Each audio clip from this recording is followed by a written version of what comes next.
Modal verb अब सिखाना है, यूज क्या है ये बताना है, एग्जाम्पल से भी समझाना है, राह आसान बनाना है। Dear friends, all my students, welcome you to Sky Estimate. मैं लेके आया हूँ आज मॉडल वर्ब का पार्ट 3। जिन स्टूडेंट्स ने पार्ट 1 और 2 ना देखा हो वो पहले वो दोनों पार्ट देख लें, उसके बाद इसमें आप देखेंगे तो आपको ज़्यादा समझ में आएगा। लेकिन हाँ, हम आज मॉडल वर्ब के जो पार्ट 3 में जो मॉडल्स लेके आए हैं उनको आगे बढ़ाए उससे पहले हम रिवीजन कराते हैं पिछले कार्य का, including modal verb definition. Actually ये मॉडल वर्ब है क्या? तो मॉडल वर्ब वो हेल्पिंग वर्ब होती हैं जो किसी वाक्य में योग्यता, संभावना, अनुमति, कर्तव्य पालन, सलाह, बाध्यता, चेतावनी, दुआ इत्यादि भावनाओं को व्यक्त करती हैं। ये मॉडल वर्ब्स बेसिकली 13 होती हैं जो कि shall, will, may, might, can, could, would, should, ought to, must और नीड और डेयर इत्यादि। और हाँ, एक चीज़ और बता दें कि ये हेल्पिंग वर्ब होती है। मॉडल वर्ब और हेल्पिंग वर्ब दो प्रकार की होती है, एक होती है प्राइमरी हेल्पिंग वर्ब और एक होती है मॉडल हेल्पिंग वर्ब, जिन्हें प्राइमरी ऑक्सिलरी या मॉडल ऑक्सिलरी भी कह सकते हैं। प्राइमरी ऑक्सिलरी वर्ब होती हैं बी, हैव और डू वाली। तो बी का होता है हमारा इज, एम, आर, बाज, बर, बीन, ये सब बी के रूप होते हैं। हैज, हैव, हैड ये हैव के रूप हो गए और डू, डज, डिड ये डू के रूप हो गए। हम बात करें मॉडल की, लेकिन हाँ बता दूँ जो प्राइमरी ऑक्सिलरी वर्ब होती है वो टाइम डिनोटिंग होती हैं, वो समय को बताती हैं, काल को बताती हैं, क्रिया कब हुई है या कब होगी या हो रही है। वही मॉडल वर्ब ये मूड को बताती है। मॉडल ये कि मोड या मूड से बना है ये मूड जिसका कि अर्थ जाता है मनोदशा से, कि क्रिया की मनोदशा क्या है। तो हम शुरू करते हैं बिल का प्रयोग। फ्रेंड्स, बिल का हमारा पहला प्रयोग है वो है सिंपल फ्यूचर में। अगर हमारा सब्जेक्ट सेकंड पर्सन या थर्ड पर्सन है, अर्थात यू, ही, सी, इट, दे या किसी का नाम है या थर्ड पर्सन कोई भी है, तो वहाँ पे हम बिल का प्रयोग करते हैं फ्यूचर का कोई तथ्य हो उसको व्यक्त करने के लिए। जैसे हम कहें राकेश कल मेला जाएगा, Rakesh will go to fair tomorrow. हम कहें हमारे माता पिता तुम्हारी सहायता नहीं करेंगे, our parents will not help you. ये एग्जाम्पल हो गए बिल के। दूसरा इसका यूज हो सकता है, बिल का प्रयोग मैंने बताया सेकंड और थर्ड पर्सन के साथ होता है, लेकिन अगर किसी वाक्य में बाध्यता हो, अनिवार्यता हो और दृढ़ संकल्प हो, वादा, तो वहाँ पर हम विल का प्रयोग आई और बी के साथ भी करते हैं। जैसे मैं तुम्हें अवश्य पढ़ाऊँगा तो आई विल टीच यू। हम कल स्कूल जरूर जाएंगे तो we will go to school tomorrow. तो ये रहा हमारा सिंपल सा बिल का यूज़। हम आपको बेसिक से और एवरेज लेवल तक वही पढ़ा रहे हैं जिसमें कि हमारे सभी वर्गों के और सभी क्लास के बच्चों के लिए या स्टूडेंट्स के लिए जो कंपटीशन की तैयारी भी कर रहे हैं उनके लिए एक बेस समझ में आ जाए। ज़्यादा एडवांस लेवल की चीज़ें अभी नहीं करा रहा हूँ। तो हम आगे बढ़ते हैं शैल का यूज। शैल का प्रयोग होता है फर्स्ट पर्सन में आई और बी होता है जो सिंपल फ्यूचर के लिए डिनोट करता है। हम कहें कि मैं कल आगरा जाऊँगा तो I shall go to Agra tomorrow. हम आज मैच खेलेंगे, we shall play a match today.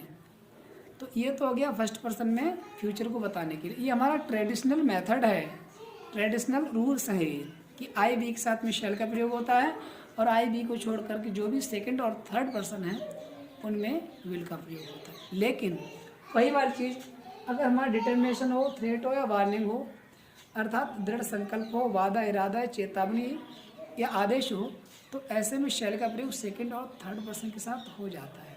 जैसे हम बोले कि तुम कल बदायूं जाओगे, कोई बड़ा अधिकारी अपने कर्मचारी से कह रहा है कि तुम कल बदायूं जाओगे या तुम कल दिल्ली जाओगे, तो you shall go to Delhi tomorrow. मैं कल मेला देखने ज़रूर जाऊंगा या जाऊंगी, I will go to see the fair tomorrow. ये तो रहा हमारा विल और शैल का प्रयोग, आई और बी के साथ शैल का प्रयोग, और इनको छोड़ करके जो भी है सेकंड और थर्ड पर्सन उनमें सब में विल का प्रयोग ट्रेडिशनल रूल्स के अकॉर्डिंग। और अगर वहाँ पर अनिवार्यता है, बाध्यता है, चेतावनी है, आदेश है, तो आपस में चेंज कर देंगे, जिसके साथ विल का उसके साथ शैल का, और जिसके साथ शैल का उसके साथ विल का प्रयोग। एक बात। दूसरी बात, अब बात के तौर पे मैं आपको बता दूं कि आजकल मॉडर्न इंग्लिश में अब चेंज हो गया है और अब सभी के साथ विल का प्रयोग होने लगा है। तो अगर कहीं ऑप्शन में विल और शैल भरने के लिए हो, वहाँ पर ऐसे दिया हुआ हो, तो वहाँ पर हम वैसे अकॉर्डिंग करें ट्रेडिशनल रूल के अकॉर्डिंग। और अगर सामान्य भाषा में स्पीकिंग वाली चीज़ हो तो हर जगह विल का प्रयोग होने लगा है। और गाइज अब हम बात करते हैं नेक्स्ट मॉडल वुड की। तो वुड की जो पहली कंडीशन है वो है विल का पास्ट। जैसे हम कहें सीता ने राम से कहा कि मैं तुम्हारे साथ चलूँगी, इंग्लिश में कैसे लिखेंगे? Sita said to Ram I shall go with you, या आई शैल अकम्पनी यू। इसको जब हम इनडायरेक्ट नरेशन में बदलेंगे तो बन जाएगा Sita told Ram that she would, will का क्या हो जाएगा? Would. She would accompany him, या she would go with him. एक तो विल का वुड हो जाता है जब हम नरेशन चेंज करते हैं तो। दूसरी बात, हम कहें पास्ट की हैबिट। जब हम पास्ट टेंस की कोई हैबिट बताते हैं, जैसे बचपन में मैं अक्सर अपनी नानी के यहाँ जाया करता था, तो in childhood I would often go to my granny's house. या 3 वर्ष पहले मैं दिन रात इंग्लिश पढ़ता था, या दिन रात इंग्लिश पढ़ा करता था। तो ये हो जाएगा 3 years ago I would study English day and night. ये हैबिट हो गई पास्ट की, जो कि अब कंटिन्यू नहीं है। दूसरी कंडीशन हो गई ये वुड की। तीसरी है फ्रेंड्स, ये है इमेजिनरी कंडीशन। ये काल्पनिक शर्त है जो कि जिसका कि वास्तविकता से ज़्यादा कोई लेना देना नहीं होता, कोरी कल्पना कह सकते हैं। जैसे मैं कहूँ कि अगर तुम्हारी जगह मैं होता तो बहुत बड़ा बदलाव करता, तो इसे बनाएंगे if I were you I would make a lot of change. दूसरा, हम कहें कि काश मैं तुम्हारा होता, I wish I would be yours. या काश मैं भारत का प्रधानमंत्री होता, would that I were the prime minister of India. ये हमारा वुड का प्रयोग हो गया। और एक और है, वो है पोलाइट रिक्वेस्ट, विनम्र निवेदन के लिए। जैसे हम कहें कि would you mind moving a bit, क्या आप थोड़ा सा खिसक जाएंगे।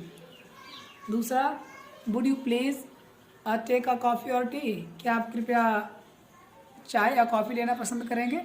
तो विनम्रता के साथ किसी से अगर हम कोई निवेदन करते हैं तो वहाँ पर भी वुड का प्रयोग हो जाता है। तो ये वुड का प्रयोग। अब हम बात करें शुड का। तो शुड का एक तो शैल का पास्ट होता है, जैसे हम नरेशन चेंज करते हैं। अब वो जैसे कि वाक्य ले लेते हैं, जैसे ही said to me you will pass, तो उसका हो जाएगा he told me that I should pass. ये हो गया। दूसरी कंडीशन सलाह है। सबसे ज़्यादा सलाह के सेंस में, चाहिए के सेंस में शुड का ही प्रयोग होता है। और बच्चों स्पीकिंग में भी शुड का ही प्रयोग बहुत होता है। जैसे हम कहें कि तुम्हें शोर नहीं मचाना चाहिए, you should not make a noise.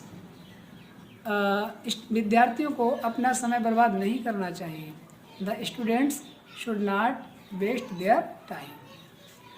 और हम कहें कोई बीमार व्यक्ति कहें कि तुम्हें डॉक्टर से परामर्श लेना चाहिए, तो कहें कि you should consult a doctor. ये तो शुड का दूसरा प्रयोग हो। तीसरा है लेस्ट वाला वाक्य। अगर कोई वाक्य जिसमें कि लेस्ट का प्रयोग है, लेस्ट का हिंदी अर्थ होता है कहीं ऐसा ना हो, तो है कि धीरे धीरे चलो, कहीं ऐसा ना हो कि तुम गिर जाओ। तो walk slowly लेस्ट you should fall. मेहनत करो, कहीं ऐसा ना हो कि तुम फेल हो जाओ। Work hard लेस्ट you should fail, तो कहीं ऐसा ना हो, इसके लिए लेस्ट का प्रयोग हो। तो लेस्ट का जो अगला वाला क्लाउज होता है उसमें सदा शुड का प्रयोग होता है। तीसरी बात अनुमान। अनुमान हम कहें कि जैसे हमसे कोई पूछे कि पंकज कहाँ हो सकता है, तो हम कहें पंकज को घर होना चाहिए, तो Pankaj should be at home. एक इस प्रकार से अनुमान व्यक्त करने के लिए भी शुड का प्रयोग हो जाता है। तो अब हम बात करते हैं नेक्स्ट मस्ट का प्रयोग। अब एक चीज़ बताऊं, चाहिए के लिए 3 वर्ड होते हैं, 3 वर्ड। एक शुड का प्रयोग चाहिए के लिए, मस्ट का प्रयोग चाहिए के लिए और आउट टू का प्रयोग चाहिए के लिए। हम मस्ट का प्रयोग करें तो मस्ट का प्रयोग होता है चाहिए के लिए, कोई काम करना चाहिए। कैसा फ़र्क है, जब कोई कार्य बहुत अनिवार्य हो, बहुत ज़रूरी हो, मजबूरी हो, तो ऐसे वाक्य में चाहिए कि इंग्लिश के लिए मॉडल मस्ट लगाते हैं। जैसे हम कहें कि तुम्हें आज तहसील अवश्य जाना चाहिए, तो you must go to tehsil today. और हम कहें कि तुम्हें 8 बजे तक स्टेशन पहुंच जाना चाहिए, तो you must reach the station by 8 o'clock। तुम्हें 8 बजे तक स्टेशन पहुंच जाना चाहिए। और हम कहें कि तुम्हें इसी घंटे में ये काम पूरा करना है, तो you must complete the work in this period या इन दिस पीरियड। तो अगर कोई बाध्यता है और कोई मजबूरी है, बात पर जोर दिया जा रहा है, तो ऐसी कंडीशन में हम चाहिए के लिए मस्ट लगाते हैं। सभी को एक दिन मरना है, ये भी अनिवार्यता है, तो all must die one day. इस प्रकार के वाक्य में हम क्या का प्रयोग करेंगे, मस्ट का प्रयोग करेंगे। दूसरी बात, और कोई व्यक्ति माना कि बहुत बीमार है, तुम बहुत बीमार हो, तुम बहुत कमज़ोर हो गए हो, तुम्हें डॉक्टर से सलाह ले ही लेना चाहिए, तो you look very ill, you must consult a doctor. मतलब अगर किसी व्यक्ति की हालत ख़राब हो रही है और कहें तुम्हें डॉक्टर से सलाह लेना ही चाहिए, नहीं लोगे तो क्या होगा, हालत ख़राब हो जाएगी। तो ऐसी कंडीशन में हम सलाह के लिए भी मस्ट का प्रयोग करेंगे। एक कंडीशन और, हाँ, एक बहुत दमदार जोरदार संभावना हो, जैसे हम कहें कि आकाश में काले बादल हैं, आज वर्षा होनी चाहिए, तो there are dark clouds in the sky, it must rain today. या फिर एक वाक्य ले लें कि जैसे 12 बजे प्रिंसिपल घर पे होते हैं, तो कहेंगे it is 12 o'clock, principal must be at home. ये हो गया मस्ट का प्रयोग। और आज की वीडियो का आखिरी मॉडल नंबर बचा है, उसका नाम है आउट टू। ये आउट टू बहुत ही प्यारा वर्ड है, बड़ा पवित्र वर्ड है। ये जो ईसाई धर्म का पवित्र ग्रंथ है बाइबल, वहाँ से लिया गया है, वहाँ इसका यूज बहुत है। और ये जोर देता है नैतिकता पे, मोरलिटी पे। मोरल ऑब्लिगेशन के लिए आउट टू का प्रयोग होता है। जैसे चाहिए के लिए शुड का प्रयोग हमने पढ़ा, मस्ट का प्रयोग हमने पढ़ा, और आउट टू का भी अर्थ चाहिए होता है। इसका हम एक एग्जाम्पल लेते हैं, आप समझ जाएंगे। जैसे हम कहें कि तुम्हें गरीबों की मदद करनी चाहिए, you ought to help the poor. तुम्हें अपने माता पिता की सेवा करनी चाहिए, you ought to serve your parents. और हम एक और बात ले लें कि हमें ईश्वर की पूजा करनी चाहिए, we ought to worship God. तो इसमें हमने नैतिकता का भाव देखा, नैतिकता का भाव, जो नैतिक भावना होती है उसमें हम चाहिए के लिए आउट टू का प्रयोग करते हैं। और एक आउट टू का प्रयोग और बता दूं कि जैसे ऑफिशियल लैंग्वेज में होती है, जहाँ लेटर्स वगैरह लिखे जाते हैं, तो वहाँ पर भी जैसे सरकार के लिए गरीबों का ध्यान देना चाहिए, इस प्रकार से भी।